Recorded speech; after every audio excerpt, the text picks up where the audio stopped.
very quickly before we get started, I just wanted to go around the house and make a quick introduction. I know Natasha's done a great job of doing so already, but just to start off by saying my name's Ryan. I'm one of the account managers here at iCIMS, been with the business for just shy of 3 years and been in the recruitment space and talent acquisition space since I left university in 2016, apart from a brief stint where I used to sell industrial supplies and then landed at iCIMS as a result of that as well. Um, I'm joined today by Niall Hughes from Keo. Now, do you want to do a quick say hello to the audience just before we get started? Yeah, thanks, Ryan, and thanks everyone for joining us this morning. Yeah, my name is Niall Hughes, so I lead the talent acquisition team for a company called KEO. As I mentioned, I'm based in Dubai, so we're predominantly a Middle East-based business, but we do have a couple of offices in Europe as well. And I've been with KEO for 3 years. So our main business is we're civil engineering and architecture. We do have other parts of our business too, urban planning, sustainability and environmental services, etc. But I would think probably the majority of our hires are probably coming from that kind of civil engineering or architecture background. So before I was with KO, I worked for one of the big four accounting and advisory firms for 5 years. So I was the head of TA for them in Ireland, and I also worked with the same firm in the Middle East for a couple of years too. And then my early career was spent in agency recruitment. So I spent over a decade working for a recruitment agency, both in Dublin and in Dubai as well. Interesting as well. That Neil, you might find this interesting. I started off my recruitment career internally and then went agency. Very good, So very different. Yeah. this is quite different to what the way that most people tend to do it, but I digress.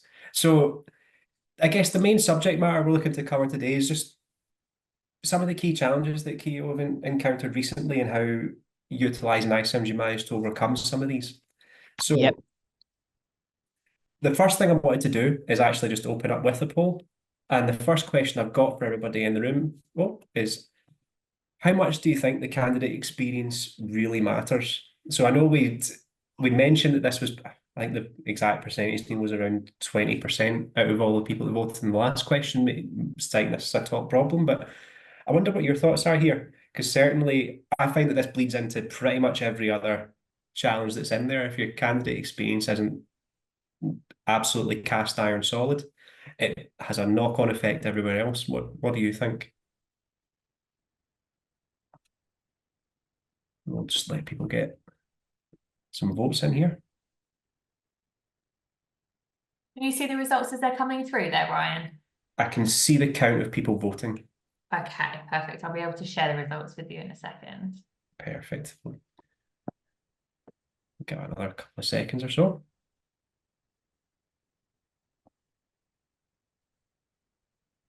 Perfect. Not surprising, Neil. Yep, we can see these coming through as well. I think 98% of people say that it matters a lot. Now, have you got any comments here in terms of how important it is to Keo and some of the steps that you've taken to ensure that that candidate experience is a positive one? Yeah. So look, I think from our side, some of the key challenges we've had is KO are a relatively small business when compared to some of our competitors. So to kind of give context, we've got 10 offices in 8 countries, and we've just under probably about 2,700 employees at the minute. But we're often competing with international consultancies that would have 40, 50, 60,000 employees. So there's a big difference in the scale there. So one of the things that obviously came up was brand awareness. And that's something that is a challenge. But when we kind of looked at it, we were like, okay, well, what can we do to separate ourselves from our competitors? And again, we haven't done anything revolutionary. We're not reinventing the wheel here, but we just said, well, let's look and ensure that the candidate experience is front and center of what we do. So yeah, we've really tried to focus on that in the last couple of years, and thankfully it seems to be paying off, and we're getting good results from it. Certainly, you touch on an interesting point. I think that it seems like indicative or imperative for organisations, but certainly, I think a lot of people tend to overcomplicate candidate experience. And realistically, the bare bones of what good candidate experience is ensuring that you're responsive and you provide good feedback and that you act very much like a facilitator and you're there to advocate for your candidate as well. I think we get too lost in the the process of moving a candidate from A to B, and we forget sometimes that they're much the same as us. They're human beings. We are human beings, and we expect to be treated, with the right level of respect and decency. And you would do that with your colleagues, so you should be doing it with your candidates as well. It's an absolute given. Yeah, yeah. And look, I think it's a really good point, Ryan. What we try to do is put ourselves in the candidate's shoes. And every single person on this webinar, we've all been candidates at some stage of our career, and often multiple times. Um, when you're applying for a job, there's normally a couple of reasons. One, you could be unemployed and you're out of work, and that's a very, very stressful period in people's lives. Or it could be that you're unhappy in your current role. And again, it affects your family life. You bring it home with you often. So people are often at their most vulnerable when they're applying for jobs. So like you said, I think it's just trying to treat people with the level of respect that you would like. And they do appreciate it. And look, it's not perfect. I'm sure if you were to poll 100 of our applicants, there would be a handful of people who would come back and go, no, I wasn't happy with the candidate experience that I found when I applied to KO. But again, we're working on that the whole time, trying to improve it. But again, I think if you try and treat everybody with respect, you try and give everybody a reply, they do appreciate it, and they remember it. Yeah, absolutely. It was one of the first things in my first ever recruitment job that my boss at the time really hammered home was candidate feedback. And certainly I guess the approach that he took back then was, if it wasn't sending feedback emails, it was actually, depending on the stage, if a candidate was at final interview, for instance, we used to call them and do verbal feedback on a call. There's lots of little small things you can do to really add to that experience. And as much as you're delivering maybe not the best news all the time, so if you do it the right way and you do it with the right intentions, people do appreciate it. Yeah.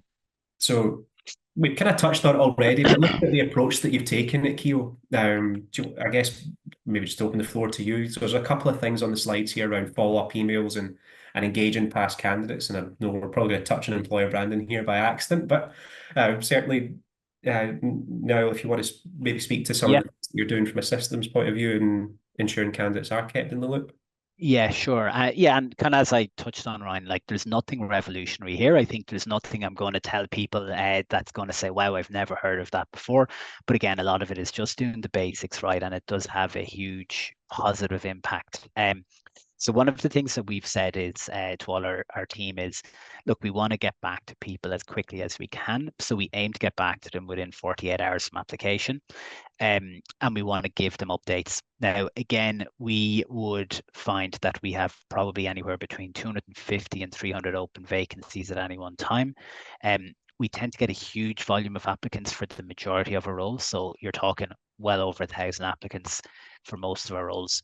There'll always be the odd role where it's very, very niche, very, very difficult, and you only have a handful of applicants. But then you will get other roles where you could get up to, you'd post it on a Friday afternoon at 4:45. You come in on Monday morning at 9 a.m. and you open up you open up iCIMS and you look and you've got 2,000 applicants. So trying to deal with that volume of applications is super tough, and trying to give everybody that personal kind of feedback and kind of going back to them, letting them know where they're at with the process, or if they're unsuccessful, just letting them know is tough. So yeah, we've asked all the team to try and get back to the candidates within that 48-hour period, send them an automated email. We do try and craft our emails. Obviously, we can't personalize it to everybody given the volume of people that are applying, but we do try and craft them to ensure that they're written in a humane and kind of friendly fashion as well, rather than this very generic kind of standard emails that you see going around, particularly now, I think, with AI as well. I'm not sure. I think we'll probably touch on it later, but we're probably all starting to use AI more and more. I think that there's some fantastic benefits to it. But again, if you're asking it to craft emails and stuff like that, the initial replies it can give to people seem a little bit robotic and not as personal as we would like. So again, it's just trying to craft that.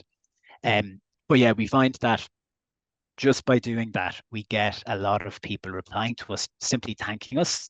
We've had people, I would say, nearly every day replying back to us going, you're the first company I've applied for, 5, 10 different jobs. You're the first company that's come back to me. I think a lot of candidates feel that when they apply to jobs, their CV goes into a black hole. Again, I've been in that position myself where you're checking your emails every, couple of hours going, did that company come back to me? Are they going to get in touch? Will I get an interview or not? So even just getting an email saying, look, unfortunately, you're not suitable this time. However, we will keep you on file. We'll come back to you as soon as we have something else, does mean a lot for people. It just gives them that bit of peace of mind, and they can kind of move on if they need to, rather than being left hanging in limbo for, a week, 2 weeks, hoping that they're going to get called. Yeah, and just bleeding on from that, Niall, it really kind of speaks volumes about keeping past candidates engaged as well. You spoke about candidates falling into a black hole, and certainly for organisations, that really want to boost direct hires, this is a no-brainer.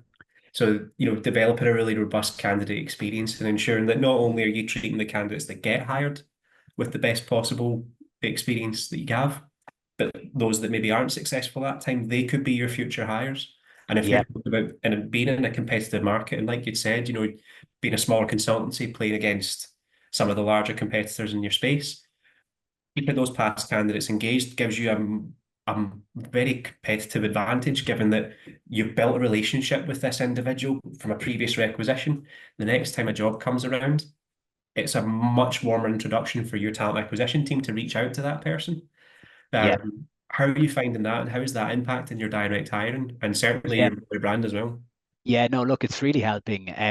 So I would say probably half the roles that we would hire are for project-based positions. So when I say project-based positions, the projects could last probably on average 2 to 3 years, but they could be anywhere from like a year to 5 years. So what tends to happen is we get lots of, new projects coming up consistently.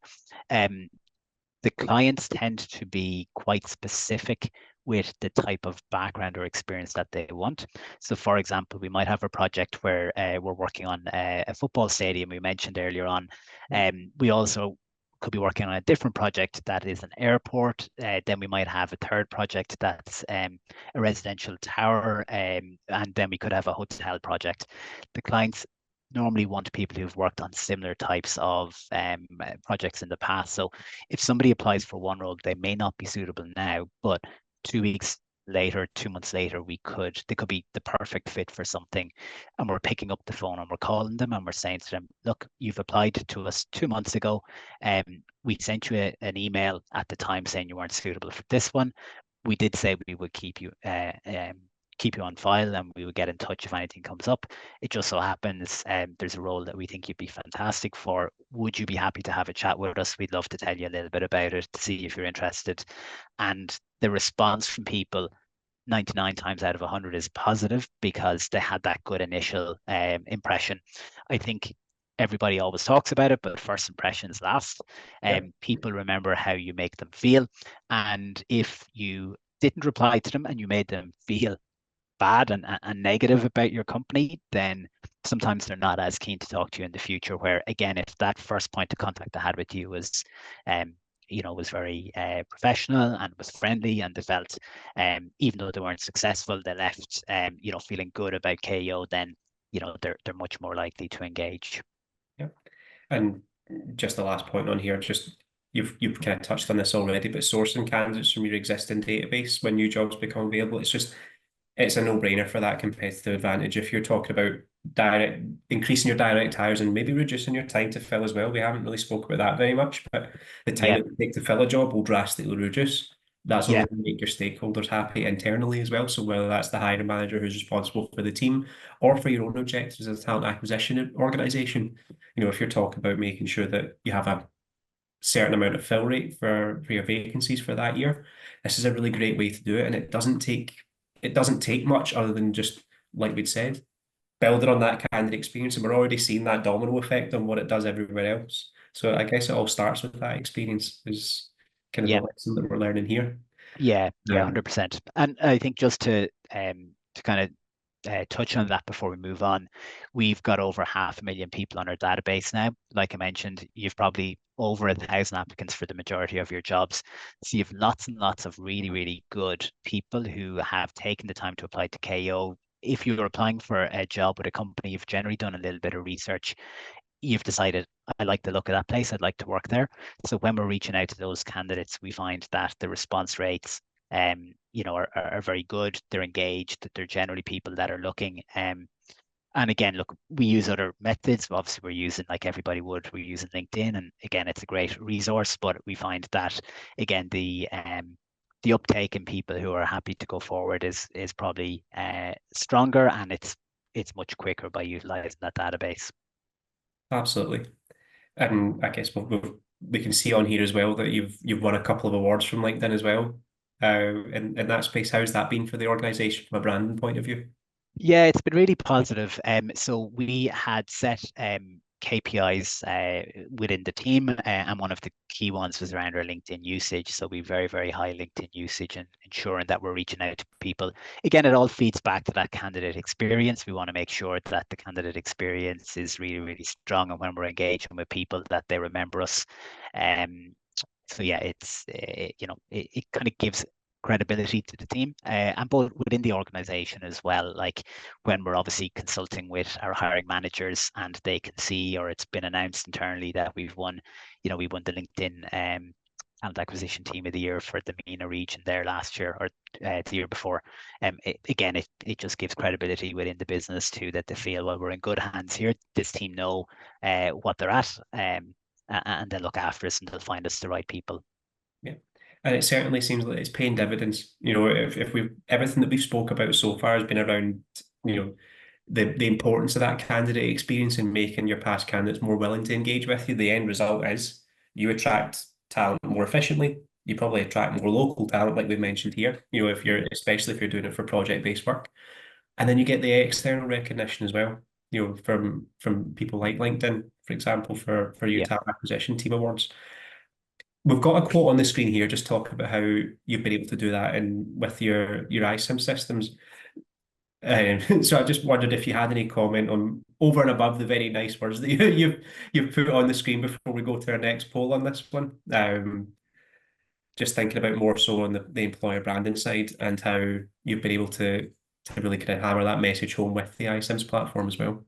Yeah. Well, look, I think it just really makes our life easy as a TA team to keep in touch with our candidates. So once candidates have that regular touch point, then KO are front and center in their mind. So when they're applying, or in the future, or when we're contacting them, because they're used to those regular touch points with us, they've done the research, they know who they're talking to, they're a lot more likely to, one, engage with us, and two, when it comes to that offer stage, then because they've had so many touch points with us, they feel like they know the company, they're kind of ready to make that decision to join.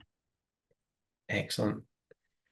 And I guess we'll pause for a little bit to take our next poll. So the next question that we have for everybody in the audience here is, do you directly hire from your own database right now? So we'll take a little bit of a pause to take your responses on Slido. And if anybody has any questions for Niall or myself in the chat, feel free to pop them in. I am monitoring the chat as well. So we'll be happy to take questions here just while you're putting in your responses. Yeah, Brian and Niall, they have, thanks so much for the session so far. We've had a couple of questions just around advice on sort of high volume recruitment context and how you sort of manage that. And Phil Burrow has specifically said, with 1,000 apps for each role, how do you filter these in a practical or timely way? So knockout questions, AI, automated screening, what would be some of your recommendations? Yeah, look, I suppose kind of start in terms of what we've been doing. It is a challenge. It's not easy. You would rather have the challenge of having too many applicants rather than too few, but at the same time, you don't want to ruin your reputation in the market by, again, not getting back to candidates. One thing that we have started to use in the past 6 months is an AI solution through iCIMS called Talent Cloud. That is quite helpful. So the way that we would have operated, you post a job, as I kind of mentioned previously, it could be 5 o'clock on a Friday evening before you log off for the weekend, and you come back in on Monday and you've got over 1,000 applicants. Previously, we would use search filters, and we would be looking obviously for keywords and trying to pull out candidates that would be the closest match to what the hiring manager wanted. But again, it is open to human error. in terms of the recruiter. So if you just maybe miss out on some of the keywords, etc., you're not going to pull up the most suitable candidate. The most suitable candidate might have been the person who applied at 5:05, as you had kind of logged off and walked out the door. But again, you had 1,000 people or 990 people to sift through, often until you kind of got to that person. With Talent Cloud and the AI tool, it matches the CV against the job description, and it pulls those candidates that are deemed to have the most suitable experience versus the job description to the top. So whether they were the last person to apply at 8:59 on Monday morning when you walked in the door and turned on iCIMS, or whether they were the first person, they come up to the top. So that saved us a lot of time in terms of identifying the most suitable candidates. And then, as we said, it's the guys who are unsuccessful, it's just trying to get back to them in a timely fashion. So again, you're saving time because you're getting to the most suitable candidates quicker. It means you're also getting to reject the unsuitable candidates quicker as well. And look, whilst it's disappointing if you have 1,000 applicants, you can only hire one person, 99.9% of people are going to be disappointed.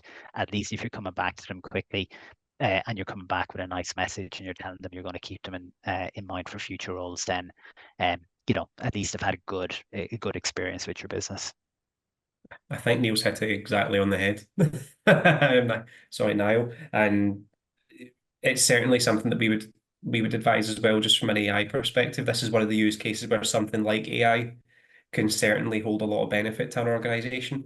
Just adding to that and to what Niall's mentioned already, if you're not already using it, some sort of CRM technology where you're able to look at talent pipelining as a whole and not looking at just what your interview pipeline is for that month or that quarter, but being able to engage candidates on a longer term. So if you're thinking, if you have jobs that are likely to be open in the next 6 months, if you have the capacity, start pipelining for that now and start identifying people that are ready to make that move now. I think it's one of the things that we're seeing as a trend from organizations right now is that, when we talk about pipelining and we talk about building relationships with a talent pool, we're really focused on what we're looking at as recruiters on our desk today. The real success in this is being able to pipeline on a longer scale. And Sean, you're absolutely right. So Talent Cloud AI was initially an acquired business by iCIMS called Opening.io. And yeah, it's done absolute wonders for our own portfolio as well. And certainly a lot of customers are seeing the exact same return that you guys are. Fine, and no, thank you for answering that question. And hopefully you can see the poll results on your screen there as well.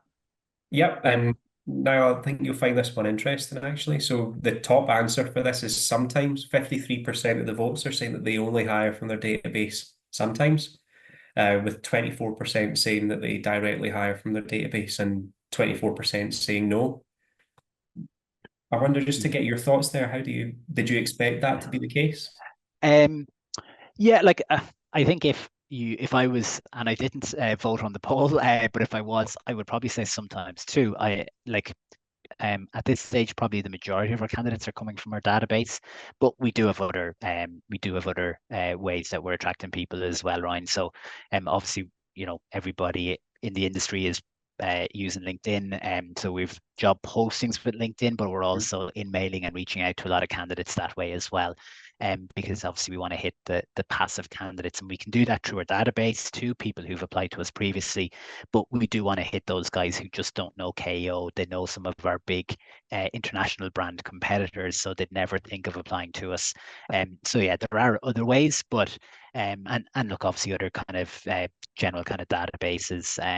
Or sorry, job boards, I should say as well. But yeah, I think anybody who's not looking at their database, I would encourage them to do it. I think it was 24%, because it's literally it's a field of really, really good people who've engaged with the company, who've obviously done their research on you. So when you're picking up the phone to speak with them, unless it's a long time ago, they generally know of you. And again, if you're kind of keeping in touch with them regularly and engaging with your database, you're kind of keeping them warm all the time. So yeah, it's definitely worthwhile.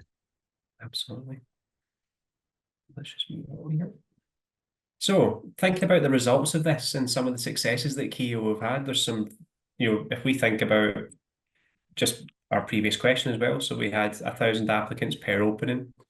In this case, you guys have had 98% of your hires being direct. That is immensely impressive.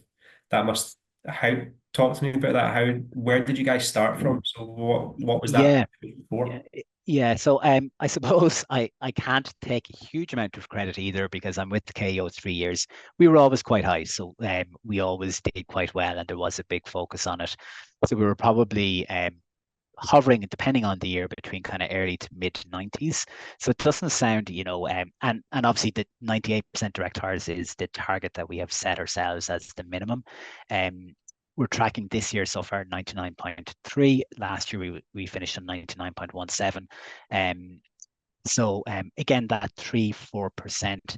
As you said, it doesn't sound a huge amount, but if you're thinking we're hiring last year, like we did 1,200 offers, but if make the math simple for myself, if you're looking at say 1,000 offers a year, and you're at 95%, then that means there's 50 agency fees that you're paying out.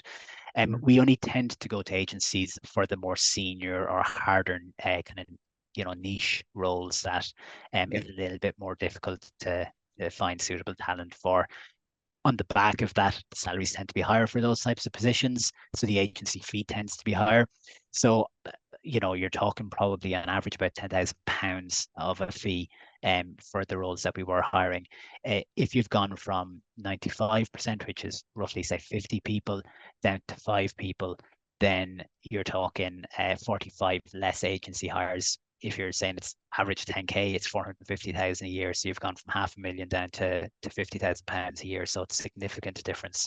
So yeah, it's definitely been something that's been worthwhile. Again, look, it's a combination of obviously how we've gone about that. I can't say that placing the candidate experience front and center has contributed everything to it, but I think it certainly had a significant impact in it.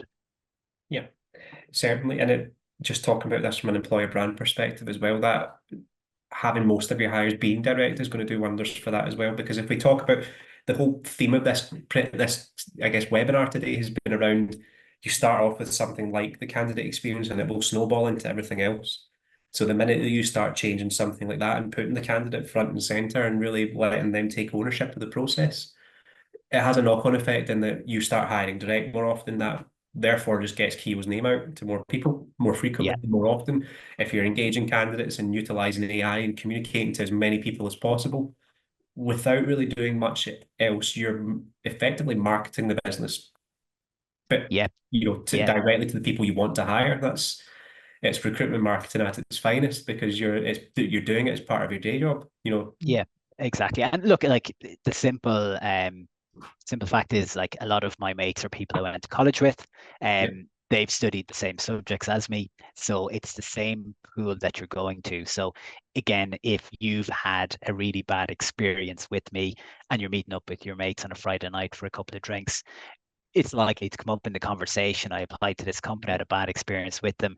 So if a recruiter from that company reaches out to some of the friends that you have who've kind of studied the same course, who are likely to be, the target market that the recruiters will want to speak to, they're less likely to engage. Likewise, even if you haven't been successful, but you had a good experience with the company, you're probably less likely to talk about it. But you may talk about it. But again, they're going to engage with you because they're like, oh yeah, my mate applied there. He actually said, it was a good process. You're a professional. I'm happy to have a chat with you. So, yeah, it's common sense. But again, it's just being conscious that people talk, everybody's connected these days. And yeah, if you just look after people and treat them with a bit of respect, then, people will want to work with you. Absolutely. And let's just moving on here. So what does the future look like for Keo? Yeah, so it's the $1 million question for every company, I suppose. What does the future look like? None of us truly know. I think front and center and the one topic that everybody is discussing at the minute is AI. And it's probably not the future, it's the present, it's happening already. But I do think we're in the very, very early stages of what AI can do. I think it's going to transform how we operate, and as an industry, how we operate as well. So yeah, I think that's kind of what we're very, very conscious of at the minute. I think in my limited experience to date, and we've really only been looking at it probably for about 18 months and really focusing on it in the last 12 months. There's some things that it's fantastic at the minute. There's other things that it's not as good at. I find that anything that's creative, it's quite good. So I often use it just to prompt even stuff like LinkedIn posts, etc. Sometimes you're like, where do I start? I find that AI is great as a prompt. It will give you fantastic ideas, but again, you often do have to kind of refine it yourself to really put that human and kind of personal touch to it. I think one of the challenges is everybody is hearing about AI constantly. Candidates expect that you're using AI. They expect that there's less human interaction. I've had it, had experiences and feedback before where I've had a candidate come back and email going, I've just got an automated rejection from you. You've used AI. And I'm like, no, I actually looked at your CV. I've read your CV. We've replied back to you. The reason it was so quick is you just so happened to apply 5 minutes ago, and I was just reviewing the applicants, and I've reviewed your CV and I've come back and look, you're not quite right. So I think it's just trying to draw that balance between keeping that human touch as well. But again, like from my limited experience to date, there's certain things I'm doing now utilizing AI that saves a lot of time. So there's stuff that would have taken hours before I'm able to do in minutes, and that's freeing up time. So it means that you're able to jump on the phone, you're able to speak to more and more candidates. Like you said, Ryan, we always try and give feedback to people who are unsuccessful at interview over the phone. But people who are close, before we didn't have the time to speak to guys who are close, but not quite right. Where now we're actually having a little bit more time where we are calling those guys, speaking to them to get a little bit more information because we know they look like the type of candidate that we would hire. You're just not quite right for this role, but now we have that extra couple of hours where we can pick up the phone, we can have a chat with you, we can find out a little bit more. And sometimes then we're discovering, well, there's something that they've left off their CV that actually would make them a great candidate for this role that we can use now. Or it could be that, well, look, we know we've something coming up in the next kind of 2 months that should be great for us. So let's keep in touch, let's connect on LinkedIn, and we'll have a chat then. Absolutely. And it sounds like leveraging AI it sounds like it's a real cornerstone or a pillar of Keogh's strategy for the future.